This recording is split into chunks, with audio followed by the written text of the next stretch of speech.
Going to lotion myself up since it's freezing outside. My skin is really dry right now. Oh no, I need to check my microphone and now the lotion is like working against me.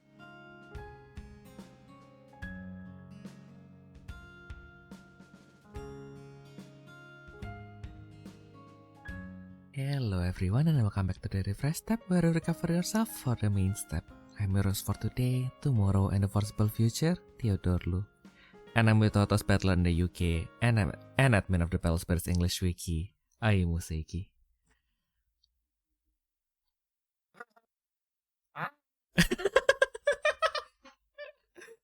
No, that's great.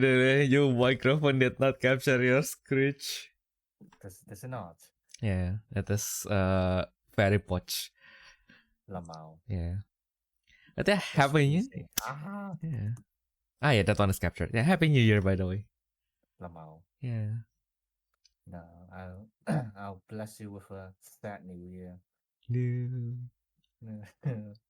It's okay. We'll all be sad together for the rest of the year. Exactly. I think like even like the the German new the New Year greeting is not even like a happy new year. It's kind of like just hopefully that you can get into the next year without anything significant.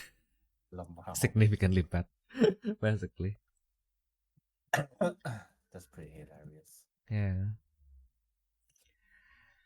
So yeah, how are you guys doing the past few days? I've watched my intro because I haven't used it for like 2 weeks. And now it's already gone. All the muscle memory, all the build-ups gone. So I think it's time to take a step back and do something that we should have done like 2 weeks ago, probably. And talk a little bit about the decks that we actually like kind of like enjoyed playing or like kind of like we have a memory of like in the last year, pretty much. Fair enough. Yeah. Especially in Battle Spirits. Because Yippee. admittedly I haven't played that much.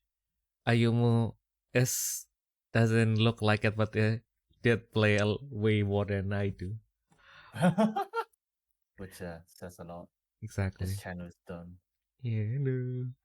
Alright guys, this is the last video of Tea Time Gaming. Goodbye forever in the world. This is the last video of the time gaming that is concerning card game. From next week we will be talking about like beauty products. Oh my god, I need to see you do that. One day. If we hit like some milestone maybe. Cause like I went like wait, okay, mark it down. Like 2,000 subscribers. Dude, that's a little bit too low. 10K I'll do it. No. You need to make realistic goals, okay? 2,000 subscribers. So because it's doing like a makeup. I'm going to make it unrealistic because it needs some effort. I mean, like if I actually do it, I don't want to be like, yeah, this is like a guy who never used makeup, like attempting to use makeup. I think like that will be a disservice because I mean, like there are some people out there like making the effort anyway, right? No, you just you're just gonna be making a clown of yourself and not the other people. That's actually true. Okay. And like by lumping yourself with the other people, that's the disservice. Yeah, I see. Yeah, I guess so. Yeah, I mean, like I kind of wanted to do it well because there's a Chinese grandpa whose family got into debt, so he tried doing like makeup contents on one of like the video platforms to kind of like make money, but like he did it so much that even after the debt is paid, he continued doing it because he came to enjoy like doing makeup tutorials. That's nice. Yeah. Like that's why I feel like it's a disservice if I do it without any like proper preparation. I can teach you. Actually, no, I do makeup. Okay, then yeah, I guess 2,500. 2,500 we can do that. Maybe that's a good kind of like time frame. So when you came back in 2 years. 2500 guys, 2500. Remember Yeah. Yeah. Anyway, anyway, back to Battle Spirits, because like I feel like there is no other, like when we are talking about like any like a single card that basically like shapes my 2026. Although, admittedly, I only use it from like August or September. I think like I started to play a little bit more once it got a little bit colder. So it's around September. So it's the last 3 months that define like the whole year. But yeah, it is what it is. But there is one specific card that actually did all that. So I'll have to share my screen so Ayumu can have like the same reaction as you guys, hopefully.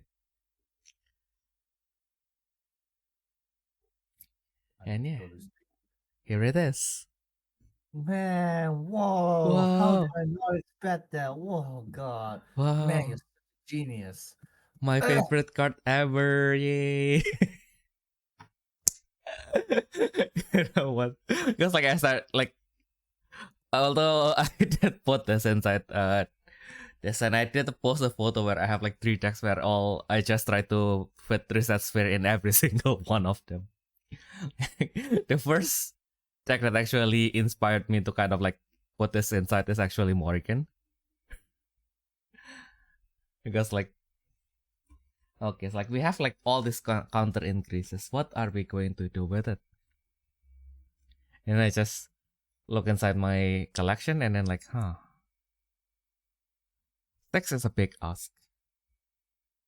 And Morrigan, like at first, like it was a little bit awkward to kind of like build your field. Now it's way easier with like the Jewel Garden and Jewel Garden like basically like changes everything pretty much. Like it pretty much Jewel Garden and Flora pretty much makes filling up my field a little bit easier. So I did win surprisingly like maybe like 20-30% of my game just because I cast that Reset Sphere on my main step and my opponent has nothing on their field left to defend them.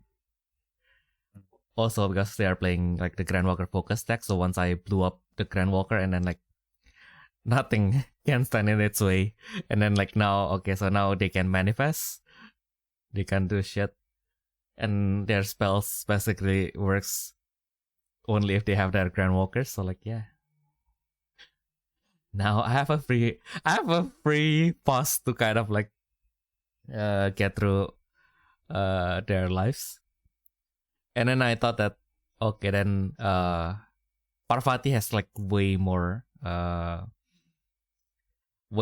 cores, right? Because like she has like 3 avatars, so like she has like way more ways to increase her own cores with release.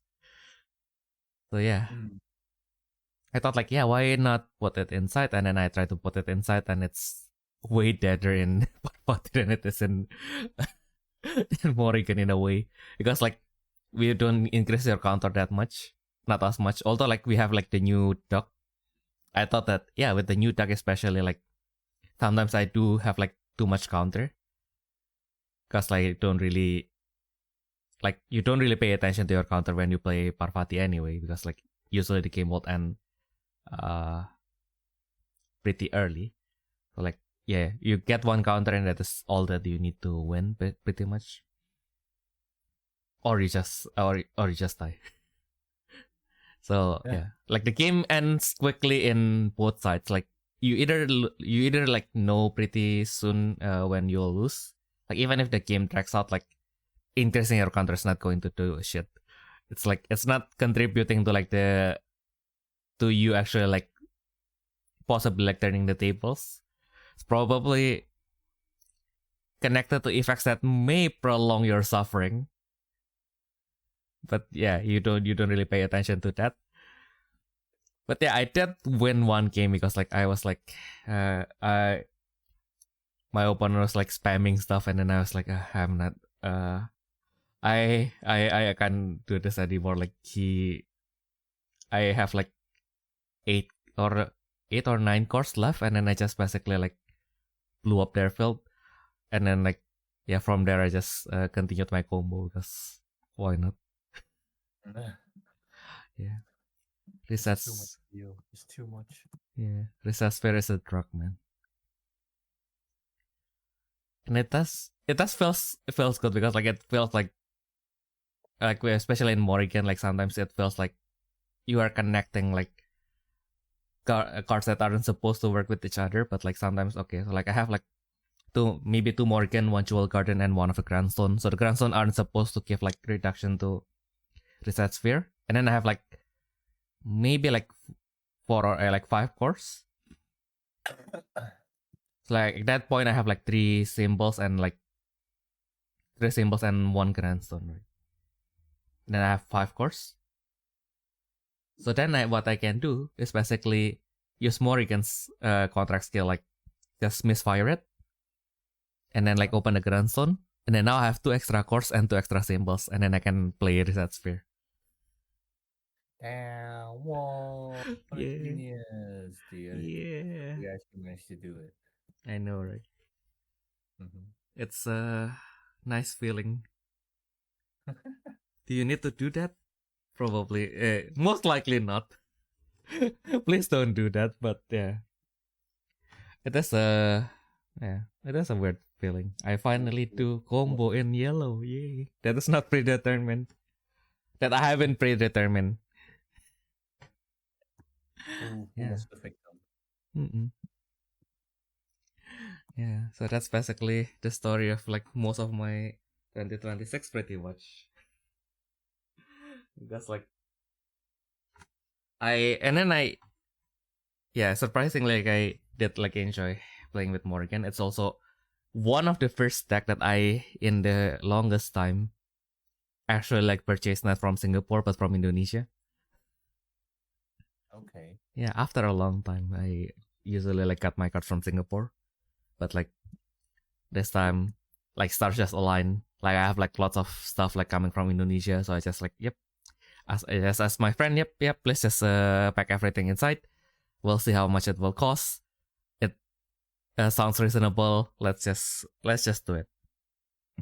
Press the button. Do the thing. Do the thing. Yeah. Kind of helps that our currency is really like worthless compared to the euro. Yeah, the new year didn't really bring too much improvement on that. If anything, like improvement will be on like the European side, unfortunately. But we will get there.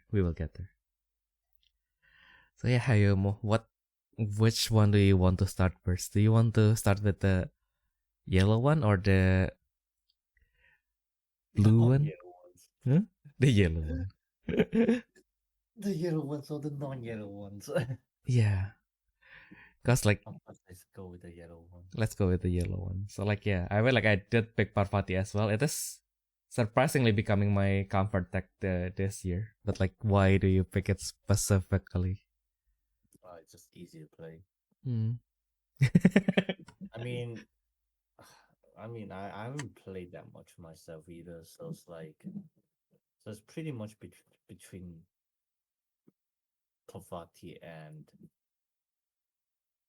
Ice Princess. Mm-mm. But like Ice Princess, I haven't actually updated it enough Mm-mm. to be actually good Mm-mm. and fun to play. Mm-mm. Whereas with Parvati is pretty much a complete deck. Mm-mm. So it's just more fun to play with that one Yeah. than the other existing decks that I have right now. Yeah. And surprise. Yeah. Yeah, because it's just funny when you can turn 2 kill someone. Ah, yeah. Stuff like that, yeah. That feels good. And I am glad that I got that on camera. Yeah. Although it does help that Toki did try to be a little bit aggressive, and he gave me like that 1 extra core. But damn, even like after we done that, like both of us were like, Damn, that was a nice curve. Yeah, It surprisingly has quite some areas that you can edit in terms of the deck. Like it's not always the same number of cards. Mm-mm. Like at this point, it really depends on what do you want to focus on, Mm-mm. and like you basically kind of maximize your deck Mm-mm. to reach that chance of like winning the game. Mm-mm. It's like Pafati. The more I think about it, Pafati kind of feels like building a Pokemon deck Mm. because with Pokemon, it's also about maximizing the possibility of like reaching the first card first, Mm-mm. and then the first card going into the second card going to the third card, stuff like that.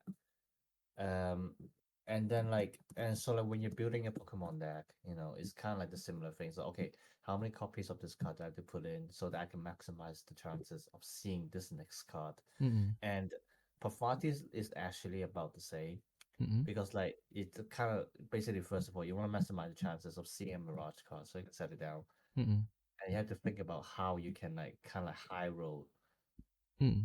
into like your cost 7 or cost 8 with the Mirage effect and stuff like that. And so playing Pokemon, having been playing Pokemon for over a year now, I suppose it just like gives me a more familiar feeling. Mm. Damn. The moment you give that comparison, I actually like the callback that I have is actually to like the pre booster 15 Vanguard. That was like the shit. Cause like I think like with from the like the limit break era, like it is like a wild west where you can kind of like change your build like even in the same deck, like, and you can kind of like focus on different things and it will still kind of work out. And then I did make like one of like a very greedy deck that basically you just focus on like refreshing your Vanguard and like attacking with it like every like at least like 2 to 3 times everything. And it was made not to actually like win, but like just to make myself feel good. But it does work, and it punishes like the opponent a lot. So I was like, huh, yeah, I actually made something good for once. Yeah, who would have thought I could actually make a good thing for once? That feels good. But yeah, actually, yeah. Because like Parvati surprisingly like I don't think like my build is like the best build, but like I feel like it is distinct in a way. So, because like I'm an indecisive person, so I want to cram every single thing that I have in my disposal to it, and then like hope that it will work, and it still works. And like one of the build that I kept on seeing popping up is more of like the aggro build that basically like has like all like the cost zero and the ship and stuff. And then for the longest time, I was like very adamantly against putting in the ship, but in the end I folded. The ship. The ship, yeah. The ship from Vinyl. Oh, the sheep. Yeah, the Oh, ship, right. yeah. Okay. Yeah. I mean, I don't play the sheep now because like you got other ways to gain counters. Yeah. So. I just like the ship now. The ship is precious. I just kidding. But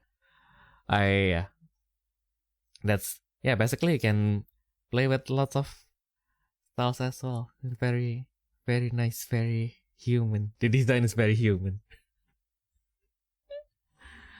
Yeah, it is indeed like she is like indeed like the absolute unit. And yeah, it does feel like a little bit fun because like for once I am not the only one who like ends my turn and then like expect to be murdered like killed in the next turn. Now my opponent also has to think about that as well. If you let me live, next turn I'm going to blast you with 2 lives. With 2 life burns. Be prepared. Your Blizzard Ball is not going to do anything against me. 0.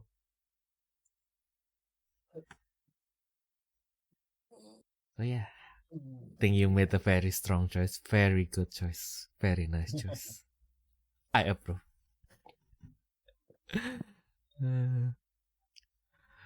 So this won't sound like we are taking each other's sloppy seconds, but my next pick is actually the one that you was like thinking of picking as well, which is very surprisingly the very reason why Germany is snowing this year, and it's really cold. It's like I need to find like when did Ice Princess came out?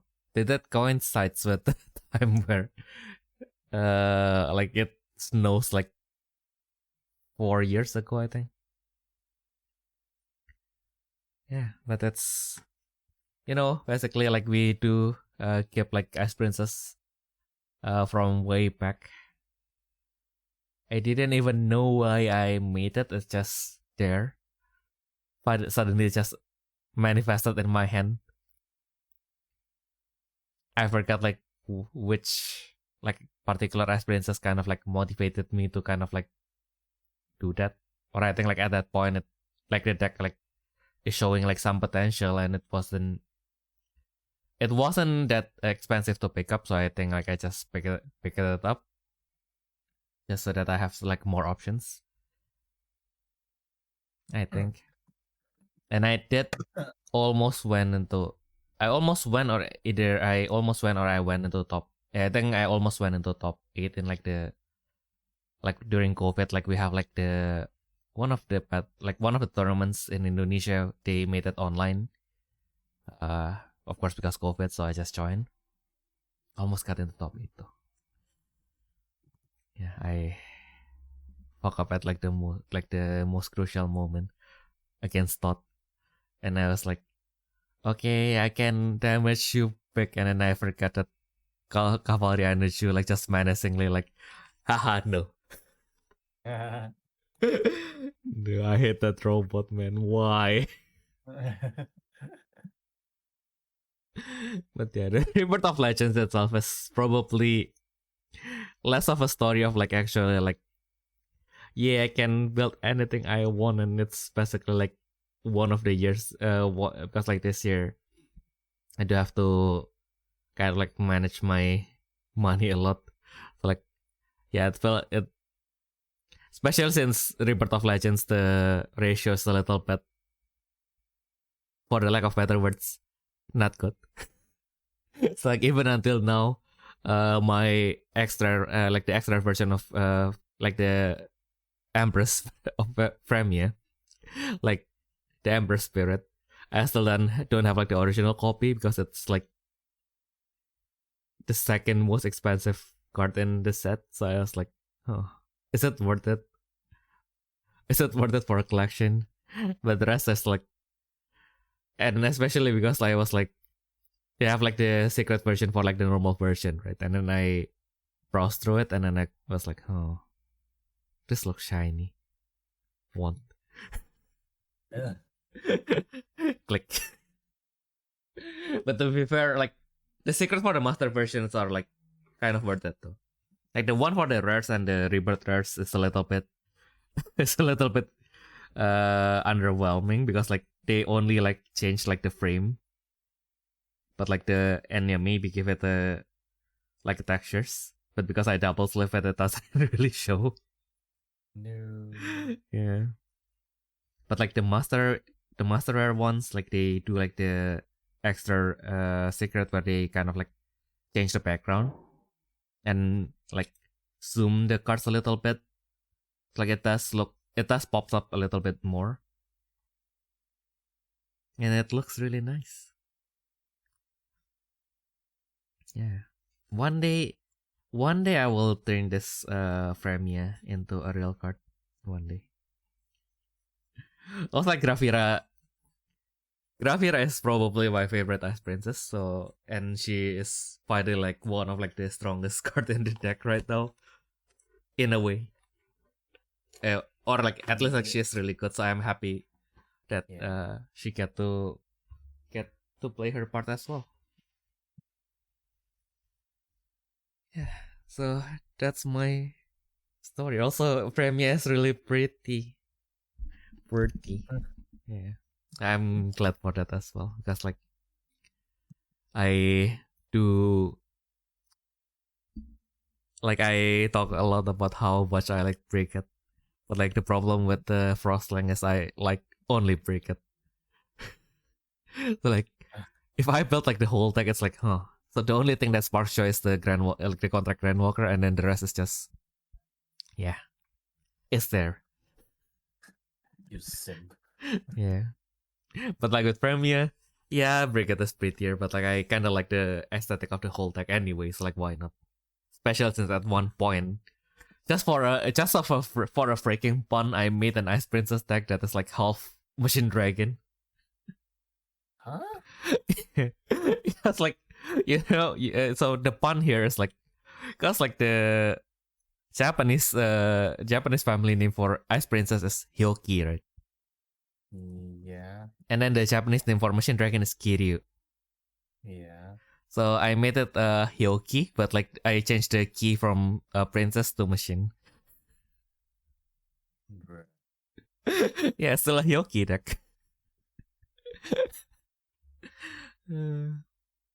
Also, like red white is red white is commonly like a color that is paired with each other anyway, so that kind of works.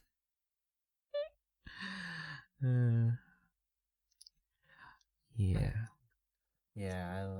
Actually, that reminds me, I still still have to update my Ice Princess deck because I'll be seeing a lot of Battle Space players in the UK very soon. Nice. So I wanna upgrade my decks, and there's only Ice Princess left. So do it. Yeah, and then like we were me and Eno was discussing about like what build of Profati would be not Profati Premier would be like the best to go with, and then like there's like a temple version, and then also like a control version as well, but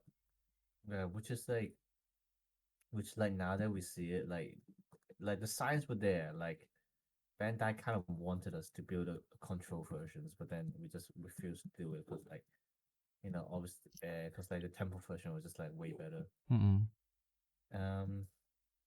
But yeah, so we built a few versions, and then I need to test like how it goes.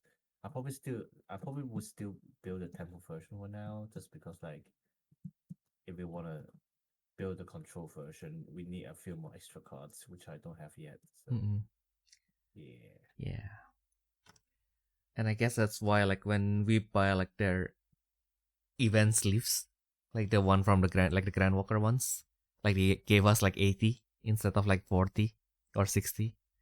That's probably why. So you can basically have like both the tempo and like the control version, and then just change the sleeves as you go. Maybe. Yeah. Do it. I don't have money, man.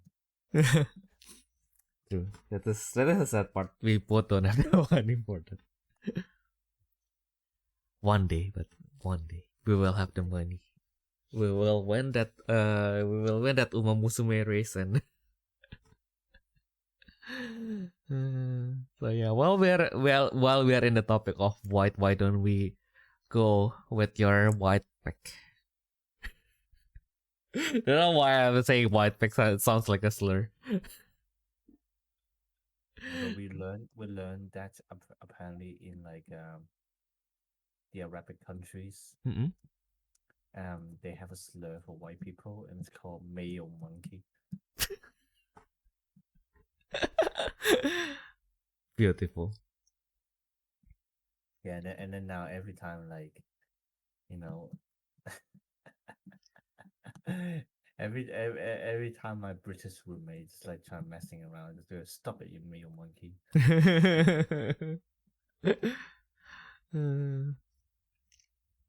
It is time for them to taste their own medicine to some extent. No, just kidding. Don't do that. Racism go both ways, and then it's both bad.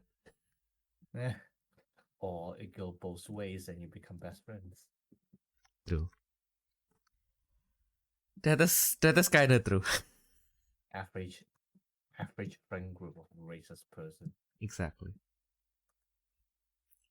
That's that's basically like what my conversation with Gino will default, because even though we are both like Chinese Indonesian, like we came from different islands, and then like it's like basically whenever we have like an argument and like a friendly banter, actually not an argument, but like we just break up. Yep, you islander, you island A-er, and then he will say like you island B-er. That's so dumb. Yeah, exactly. So yeah, now that we are talking about like stopping not stopping, but like managing your racism. So why did you pick like the two colored ones? But yeah. The cycle force contractor Yamato Takeru. Yeah. Yeah, so I don't actually have that deck, but my friend has it, so I will just count it either way. Yeah. Because basically we have like an agreement in like the UK group, is that like we don't hold duplicate decks between us, because like because we realize we really only touch our decks when we meet up anyway. So there's no point getting duplicate decks. And so we will reach the stage where like your deck is my deck. Mine. What's yours is mine. What's mine is mine. Yes. Takeshikuda. So yeah, I think like you did like talk a lot of good things about Yamato Takeru like along the podcast, along like all the commentary, but like yeah, can you, for those who probably have like just joined, like what is it from this deck that basically like particularly like speaks to you? I just like some classic control elements of a deck, and then Takeru just really speaks to me for being a very complete white control deck. With a splash of like blue elements in there. Yeah. Like it is I wouldn't say versatile, but like it's just like very well rounded. Like what it wants to do. And like for once, it's actually like a decent control deck. That's like officially made by Bandai, not some abominations made by players. Yeah. Yeah, it was like because it is like officially made, like it is somewhat like it does like punish you like all the way, but like it does like somewhat like feels kind of like gives you space enough to kind of like break through from it. But like the ones that are made by players, it's like, yeah, but why am I like playing this game? Like just play alone, just play it against the wall. Like you don't need me here. No, well, the problem with player made decks is that like they're not bad, but like the main problem with them is the fact that because they're made by players, it's like the method of like building the deck is by constantly searching for cards to compensate what the deck is missing. And what it basically means is that you are forced to continuously update the deck if you want to keep it relevant. But obviously with like an officially introduced deck, the official kind of expects you to use the deck for quite a while without updating it, because obviously at one point the support that the deck is being given is going to end. So before that ends, they would attempt to give like a bit more choices for you, to play around with, Mm-mm. which means like you now have a deck, which as long as you have like all the pieces, then you don't really have to buy more new cards. Mm. And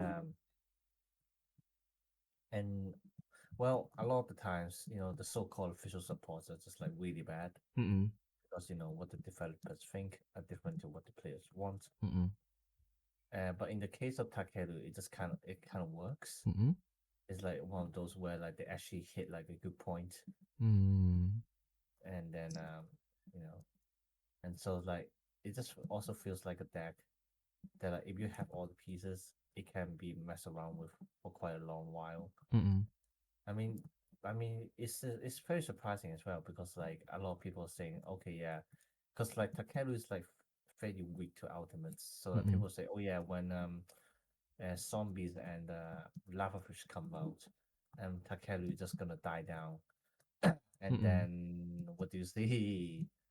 It's Yeah. still up there. Still up there, yay. Yeah, yeah. So like, which is like I suppose surprising, but also not really, I guess. Mm-mm. Like maybe people are putting tax for that, or like it's the fact that with lava fish and zombie, um, it's not the full deck being ultimate. It's like one or two, Mm-mm. so like they don't really have to prepare to counter for that, Mm-mm.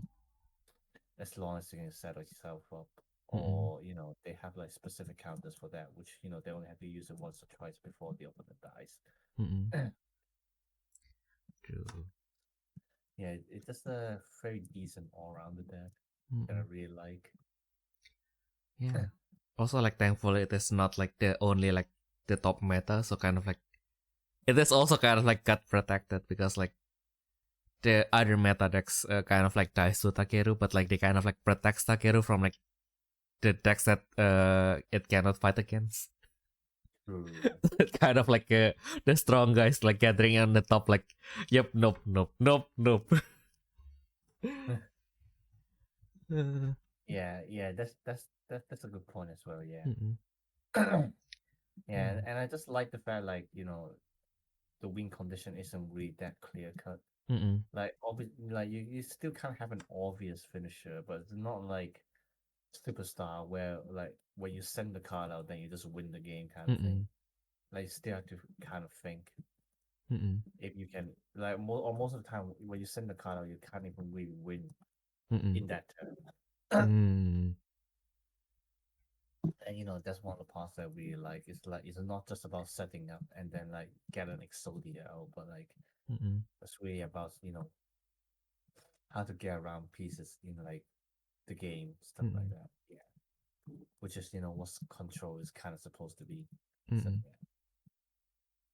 And also kind of like you have to time everything well because like you can like the moment you like kind of like try to overextend like too early and then like your field got removed, your finisher got removed, and you basically like have very limited choice on like getting it back as well. Mm, You kind of have to like, yeah. yeah, I guess like with like the build that most people uses, then your only choice basically to draw like the second or the third one. Yeah. Yeah. Yeah. Yeah, very nice, very strong contender, but not. Yeah, I mean, like when I was talking about like the bad part about like the player made tax usually like because of what you mentioned, because you need to kind of like pull like the cards that are like specifically like works well against like the deck that does well like in the current meta. Like it is it can be way more punishing, but because this is their own thing, yeah, then basically like they do just enough. They do just enough, and then like so that it's not like to the point that you are playing against a wall that just punches you back. Like you actually like, okay, you are you have a you have a control puzzle that you kind of have to play around and get through basically. Yeah, another strong choice. So I did made the mistake by going first because that means my pack is going to be the next. So I'm going to let you continue first. So that What? I'm going to let you continue first because I want the next one to be the last kind of thing. Yeah. So yeah, you have the how do I put this? Yeah, you have the Evangelion. Where you finally represented the collab card. So like yeah, why do you pick this person? Oh, so um, so what is it? So I think I mentioned this quite a long time ago, but Mm-hmm. like basically uh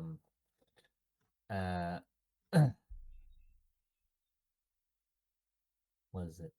I'm trying to think. Yeah. So basically, I was like trying to like build like I was like playing with like messing with some collaboration cards, Mm-hmm. and then just want to build a deck Mm-hmm. that's like feel as boring, Mm-hmm. you know, just like at that time didn't really like any of like the recent Mm-hmm.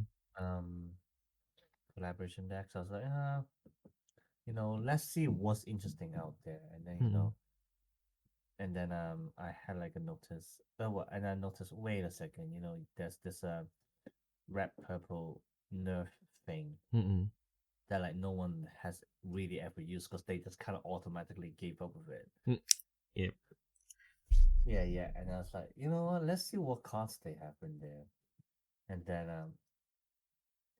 like observing like how the effects work, I realized it's just another control deck. Mm-hmm. Yeah.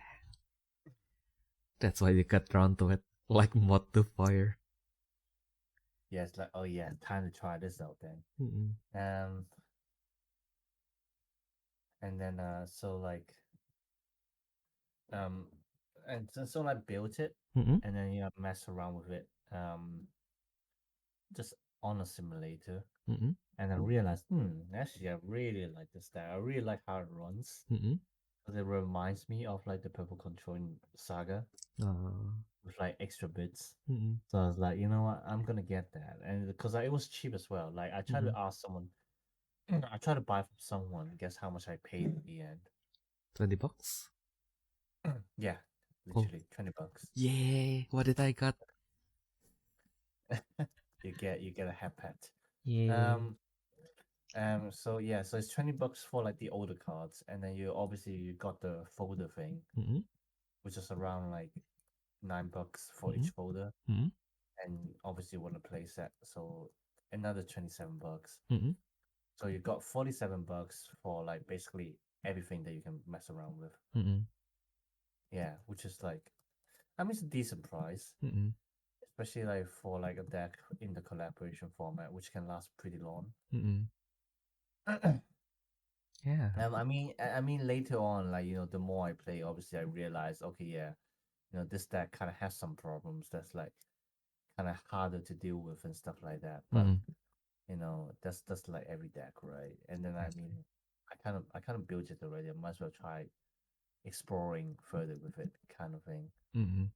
And I'm still enjoying playing with it. So and yeah, so I just really like this deck in Mm-hmm. the collab format. Yeah. Yeah. Did you have any memory, or do you like how do you even pronounce it? Evangelion. It Evangelion. Evangelion, yeah, actually. Because like Evangelion is one of like those anime that I heard a lot as when I was younger. Like I never really got my hands onto it into it. I think like I probably like watched some clips or like maybe like the first episode, but like I didn't get access to like the rest of the series pretty much. So yeah, I So personally don't have oh, that much connection to it. So yeah, so I did watch mm-mm, the whole thing. So So when I say the whole thing, I mean the original series, Mm-hmm. 26 episodes. The first movie, which is called The End of Evangelion, Mm-hmm. and then and also the rebuild movies, which is like 4 of them. Mm-hmm. I didn't exactly watch the director cuts because I feel there wasn't a need to. Mm-hmm. Um, but like I read a few things about it online, Mm-hmm. and I mean to be fair, with Evangelion, you kind of have to read some stuff on Wiki anyway because it's a fuck ton of mess. Like as a series, like I would say as a series, it depends on what do you want. Mm-hmm. Like if you want like kind of like the emotional value of it, Mm-hmm. it's like you want to watch it just to feel things that oh yeah, it's absolutely amazing. Mm-hmm. Like and like it's frequently described as one of those series where like you only understand if you're also depressed. I see. Yeah. But if you want to watch it as like as like a as like an anime with like a decent story, then no. Mm-hmm. Like if you ask me, no, it's not a good story at all. Mm-hmm. Well, not like at all, but like it's just like the concept is interesting, Mm-hmm. but then like the execution of it, like can be improved for sure. Mm-hmm. But um, that's like as we realized later on, instead, I mean, obviously, partly was also because Evangelion was rushed. Mm-hmm. Um, but as we realized with the rebuild movies, and then also Gundam G Corps, which was also orchestrated by Hideaki Anno, which is Mm-hmm. like the creator of Evangelion. Mm-hmm. You realize that it's just his style to put like a lot of really cryptic things into it, and Mm-hmm. then also just kind of rush the story because like there's so much that he wants to talk about, stuff like that. Mm-hmm. Um, which like I suppose like it depends. Some people would like it, some people don't. I don't like it. Mm-hmm. So yeah, so there's that. So like if you want to like if you're looking for like a good story, then I would argue no, it's not. Mm-hmm. Um, but like if you want to watch it just to feel things, then yeah, it's absolutely amazing on that. Yeah. Yeah. I think that's also like the general like opinion about it as well, right? Like kind of like the vibe is there. Yeah. It's like you watch it for the vibes. You Mm-mm. don't watch it to understand it, Mm-mm. basically. Yeah. Like you won't get your answers. That's like I remembered one of like the clip that I from Trash Taste that I kind of like stuck into my mind when we were talking about Evangelion. Mhm. Was about like the time where like when the angels like died, they exploded in a cross explosion, right? Yeah. Like and then because like it wasn't explained like what was why like they exploded that way, kind of like people started to make their own theories like, oh yeah, this is a symbolism for this and that and this and that. And then like Hideaki Anno got interviewed on like, yeah, so like years later like he got interviewed, I think like in the western side of the fandom. And Yeah. then like he was asked that very specific question of like, yeah, so what is like, we need you to end this debate, like so what is like the symbolism on why the angels have to explode in, like they have to explode into a cross. And then you know what his answer is? He just likes it. Yeah, because it's cool. Because it's cool, there's no deeper reason to that. It's because yeah, it's just cool as a cross explosion. Yeah. Yeah, I can see that. Like sometimes it's really just for aesthetic. You don't really think. Mm-mm. One day I want to be like that man. Just like, yeah, just making things that I think is neat. The curtain is blue because it's blue. Yeah. Oh my god. Yeah. Yeah, it's like the typical what is it like when people are complaining about like literature class, right? Like, yeah, where's the curtain blue? I think I think I mean I'm gonna go into a little bit of a tantrum here, but like, Yeah. I think it really depends. Like, Mm-mm. at the end, like any kind of arts creation, Mm-mm. like well, especially with literature where, obviously there's supposed to be at least one clear meaning in it. Often like it is also up to the reader's interpretation of like Mm. what they want to feel. Yeah. Like obviously if the author outright say no, that's not the case, Mm-mm. then you kind of then like depends on like what kind of subject you probably have to stop thinking it that way. The Mm-mm. most basic examples, like for example, say, oh yeah, I think these girls are totally in love with each other. Like this is like in Yuri anime stuff like that, and then like the author just say no, they're just really good friends, Mm-mm. and like perhaps like you have to stop thinking about it that way. Like Yeah. obviously, if you want to make fan fiction on that, go ahead. Mm-mm. But in terms of like the actual interpretation, if like the author says no, then no. Mm-mm. But like besides that, like I would say like all of the things like you know, I would say they can go into a deeper meaning, which sometimes even the author wouldn't realize themselves. Mm-mm. Um, so like for example, using like the blue curtain as an example, right? Mm-mm. If say like the author uses a blue curtain in the room, Mm-mm. but then they said like, no, no, really, I just really like the color blue. Mm-mm. You know, well, first of all, you know, you cannot analyze it as like an author's intention, but you can still analyze it as like how personally or like generally having a blue curtain there, what kind of effect would it give to that scene right there? Mm-mm. Like it doesn't have to be an author's intention, but you can still talk about how they accidentally create this feeling, Mm-mm. which is a value response. That's what art is about. You Mm. just kind of mix a few things together, and besides your own intentions, you can be creating something new. Mm-mm. But like it's just that specifically, you cannot say that's the author's intention. If they Mm. clarify it already, but um and then sometimes it can also be the subconscious mind of like the author. Mm-mm. So this is gonna be a very weird example, but like say like hair colors in anime. Mm-mm. Why do you think certain characters have that specific hair color?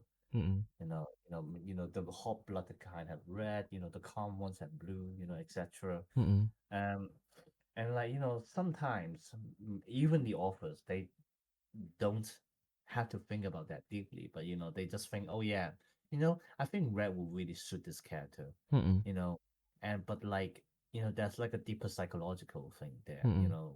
because like red is supposed to be fire, and fire is Mm-mm. supposed, to represent, very hot-blooded, very short-tempered, Mm-mm. and that's why a lot of the active characters have like red hair and stuff like that, and sometimes the author knows that, sometimes they don't necessarily do, but Mm-mm. like it's just like a part of like interpretation and culture that's ingrained into the subconscious mind that much that Mm-mm. they will automatically think, yeah, red hair will really suit this character kind of thing, True. and the same thing can applies to all kinds of different things. Mm-mm. Well, the most I'll say another example that would be good to think of is like Charles Dickens Mm-mm. and the White Christmas. I think I didn't mention this before, but the reason Mm-mm. why um Christmas is Christmas is related to snow, Mm-mm. largely because this is what Charles Dickens have interpreted it in his fictions. Mm-mm. And and then like, but like, as you will probably realize by now, usually it don't actually snow during Christmas because it's still too early into the winter. Mm-mm. And then obviously that kind of begs the question for some people, okay, why do we think that Christmas is snowing then? Mm-mm. And that's largely because we've been reading Charles Dickens fictions, Mm-mm. in which in a lot of scenarios when it's Christmas, it's snowing. Mm-mm. And that goes into our subconscious mind that, oh yeah, Christmas means it's snowing, kind of thing. Mm-mm. And then obviously you can go even deeper okay, why does Charles Dickens thinks Christmas means it's snowing? Mm-mm. Well, for him, it's a personal experience Mm-mm. because it actually did happen. Mm-mm. Because like when he was still young, Mm-mm. um, Europe was being hit with like a very cold period of time, Mm-mm. to the point where the River Thames was literally completely frozen. Mm-mm. It's like walk on it, build up stalls on it, play Mm-mm. on it, no problem. Mm-mm. How cold it was. And naturally because of that, it was also snowing in Christmas. Mm-mm. And so for Charles Dickens, Charles Dickens, not Mm-mm. Charles Darwin. Charles Yeah. Darwin. And then Darwin is like the other one. Yeah, Darwin. I always mix them up. Mm-mm. But yeah, so, like for Charles Dickens, like to him, Christmas means snowing because that actually happened to him. But that like through his stories, he created a subconscious agreement for like all the readers that Christmas means it's snowing, Mm-mm. you know. And then that obviously influenced quite a lot of literatures later on as well. When people write about Mm-mm. Christmas, like people draw about Christmas, you know, it can always be snowing, and that's a subconscious interpretation from us by getting used to Dickens books. Ah. So yeah, yeah, it's like I'm getting a little bit too deep on this, but like just want to talk about it because like I feel like recently like there were quite a few arguments in that like you shouldn't be looking too deep Mm-mm. into like someone's work, Mm-mm. you know. Well, in which I would say is that like okay, yeah, no, you can always look deep into it, Mm-mm. you know. Like again at the end, it's it's more about how you present that idea Mm-mm. than what you feel about it, because Mm-mm. at the end everyone feels different things, Mm-mm. looking at the same thing, Mm-mm. and you cannot deny another person's interpretation just because it doesn't sit right with you. Mm-mm. So yeah. Ah. But yeah, back to Nerf. Yeah. Isn't getting on. I was like deep into thoughts. The more you talk, it's like, oh yeah. I mean, like it does affect. Because like I never read Charles Dickens books, but like I can see how much it seeps into like other people's work as well. Because like I think like the one that leaves the most impression to me is of course the first two movies of Home Alone, which is both set in during Christmas, and they are both like features like lots of snow. Yeah, like Yeah. maybe America snows in Christmas. I don't actually know, but Mm-mm. I'm not like at least I know in the UK, like snowing in Christmas is actually a pretty rare thing. Mm-mm. Excuse me. Yeah, I mean, like technically, like they haven't taken like the Christmas decorations off, so yes, that still kind of counts. Yeah, I still haven't taken off my Christmas tree yet. Yeah, we already did because like I went on a graveyard shift like the other day, so like my boss was like, "Yep, just take apart like the Christmas tree." I was like, "Oh yeah, fine, I guess." It took me like hours to set up that Christmas tree, and it took me like 20 minutes to take everything down. Wow, such work, much work. Mm. But yeah, I guess like it's also because like when you put up like the Christmas tree, you kind of have to intentionally like think about like where to put like the decoration and stuff. But when you pull it apart, it's just like yeah, pop, pop, pop, pop, pop, pluck, and then like you're done. Yeah. Well, you have to think about where to store it.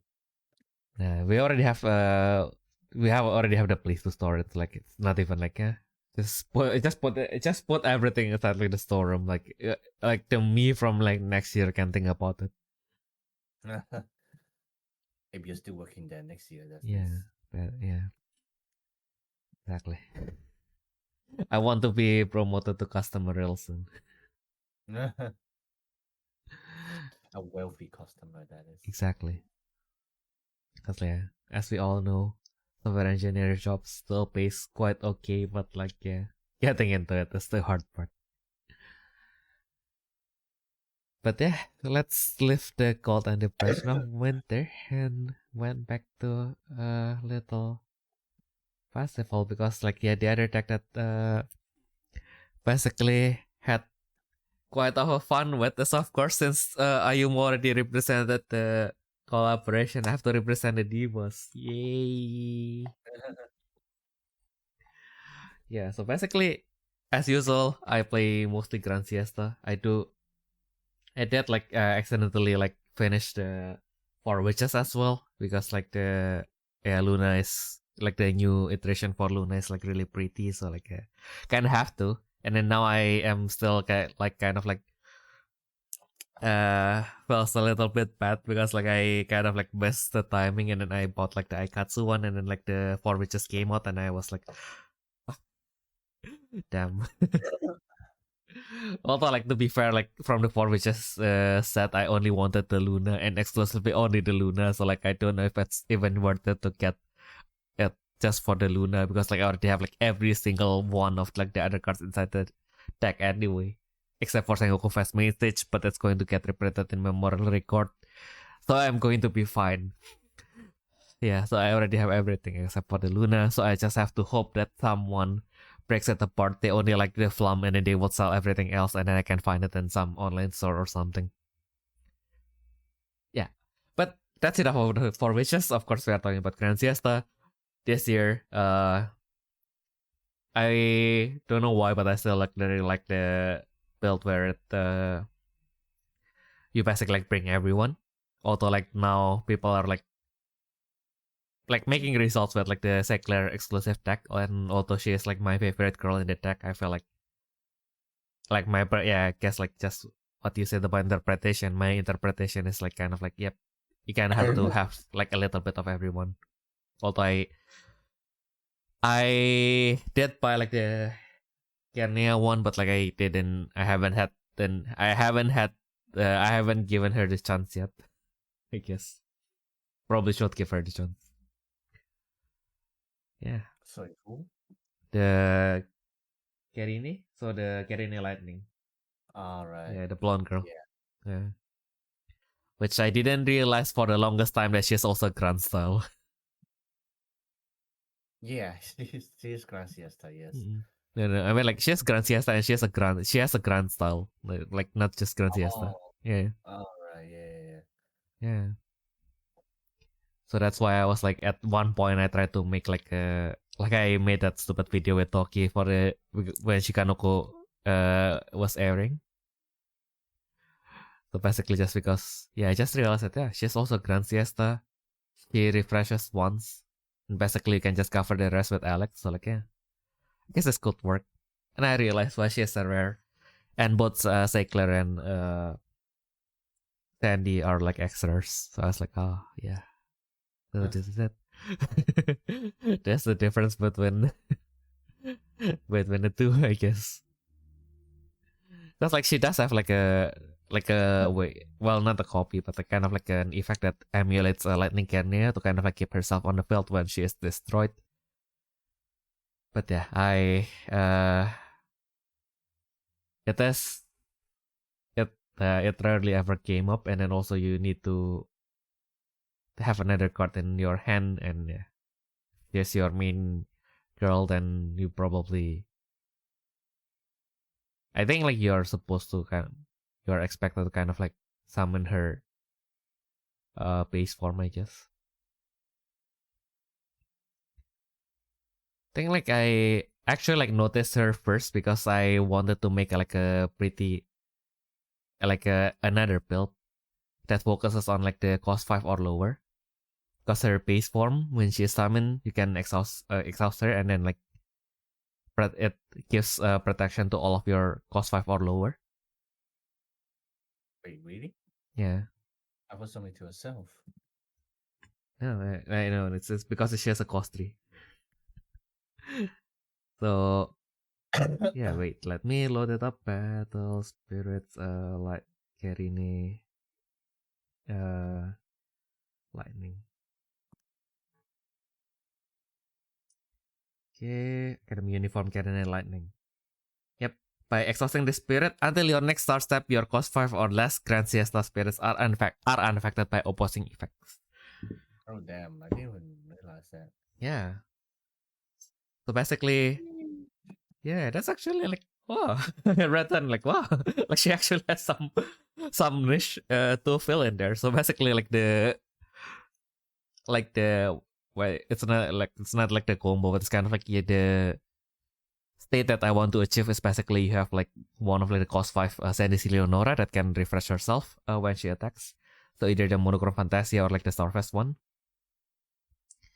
And then not even like Sandy Leon, like the Starfest one, like any Sandy Leonora will do, because we do have one of like the Formula Accessita. I forgot which one. I think like it's the offshot Formula Accessita, the Mirage one. Yeah. Because basically what she does is basically she turns. I see what you're doing. Okay. Yeah. She turns your diva. So when your non-brave diva spirit family attacks during that battle, that spirit become cost 3. Yeah.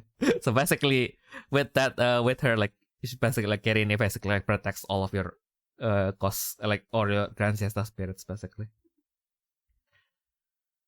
Yeah, and then yeah, that's basically just kind of like a protection thing. Also, it kind of gets through everyone and kneel down everyone. Diamond Wall, you don't really need to worry because you have a Song of Testament Sacramentum. So yeah. Complete package. Damn. Yeah.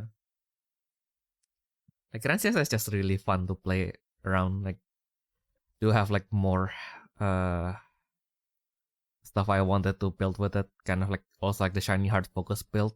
Especially because in Memorial Record we will be getting a reprint of the Winter Attire Rapid Darlin with a secret version. Yeah, I'm looking forward to that. My vault is not.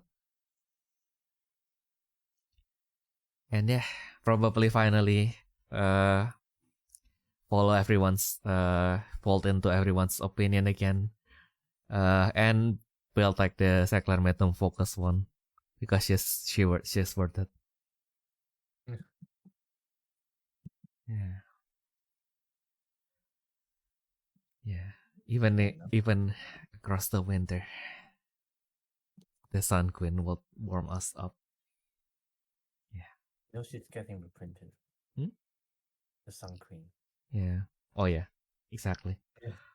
I was about to post that like yesterday because like, see whose wife who got called for an encore. Yeah, you say that, but Trickster got a whole deck herself.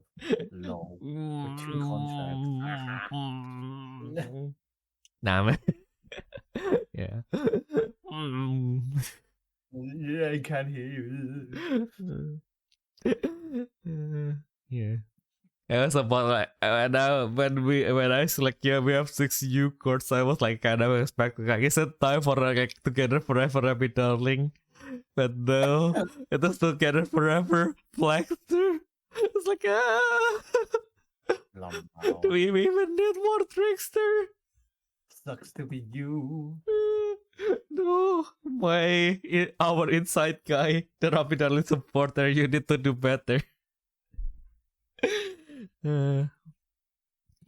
Yeah, which is also like begs the question because like from next year, like after Memorial Record, like Diva will be included in Standard as well. Yeah, so would we still get like the girls from like the pre-standard battle spirits, or will they just focus on like the new girls? Who knows? Yeah, we'll have to see. I mean, it depends on like if they want to include divas into the anime as well, right? True. Yeah. Yeah, because like Vanguard did a similar thing, right? Like yeah. Bermuda Triangle is a little bit inevitable because they kind of like introduced it early. But like at first like they wanted to include lyrical monasterio kind of as like this is just like something to play and have fun with, not really something that is going to be included in the anime. But like at the start of Divines, okay, so we need like five main characters is not enough. We need 6. Yeah. So like we only have like 6. We have only 5 Oh wait. We actually have a 6th nation. We forgot about that.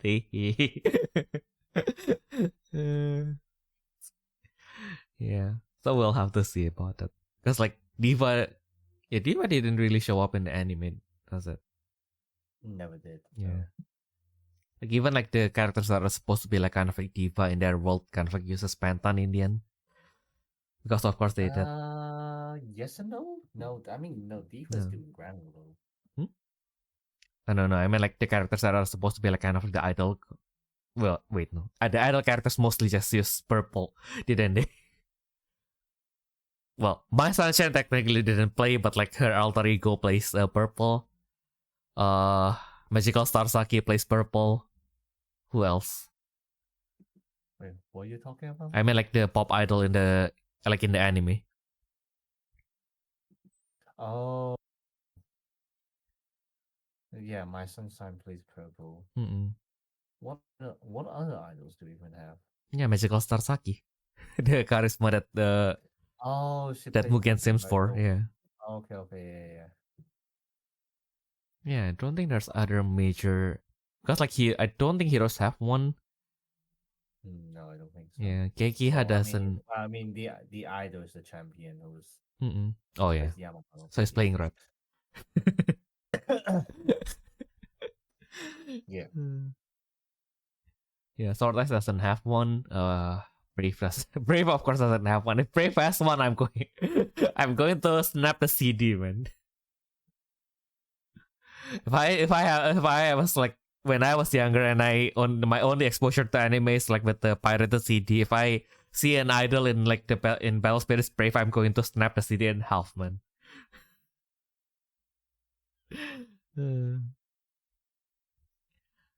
But yeah, Kekiha doesn't have one actually. Yeah, I don't think they have one. Kekiha, no, I don't No. think so. Yeah, Sword Ice definitely didn't. Burning Soul. Burning Soul doesn't have one. The closest one, like the closest figure to kind of like someone who's like popular is just Oichi, and she didn't play anything. True, yeah. Yeah. And then like Double Drive also, yeah, it's just Eto, and then Eto doesn't play either. So like yeah. Yeah, so Saki and My Sunshine are the chats. Yeah. Exactly. So yeah, I guess that's all the texts that we have that have accompanied us during 2025 that makes our 2025 basically. So what text makes your 2025? If you wanted to share it and more, if you have any questions, comments, or requests, do feel free to send it to us at therefreshsteppodcast@gmail.com or feel free to comment down below. So yeah, it's 2026 now, Ayumu. Time to face the fact that we need to play standard at some point. No. So are you going to start with purple just like you did in Battle Spirit Saga? Maybe, yeah. Yeah. And I will try to play as much as I can. But we got like a Domi Mami right there, so. Oh yeah. Exactly. I saw it and then like, yep, this is it, so Ayumu coded. Yes, definitely going to take this one. Cause like, I haven't seen anything that is that clicks with me in yellow yet, for obvious reason. I guess like the puppet one. The puppet one actually I find it like the cooler than the dragon actually. It feels like menacing. It has a commanding aura. But we'll see. I will say that yeah, I mean like green looks good and that looks good, but I'll probably end up playing yellow. I mean, because I'm basic like that. Yeah, there are girls in red as well, so yeah. Yeah. They have girls in red, they have girls in purple, they have girls in green now. Where's my Where's my waifu? Well, at this point blue will get one first before yellow. I can tell. But yeah, that has been your quite short episode to kind of like start the year. Hopefully you can have a nice start to the year and we can continue to accompany you throughout the year. So I guess that has been everything that we can share for this week. We hope that you guys have a nice week going forward and we'll see you all in the next thing. Bye bye.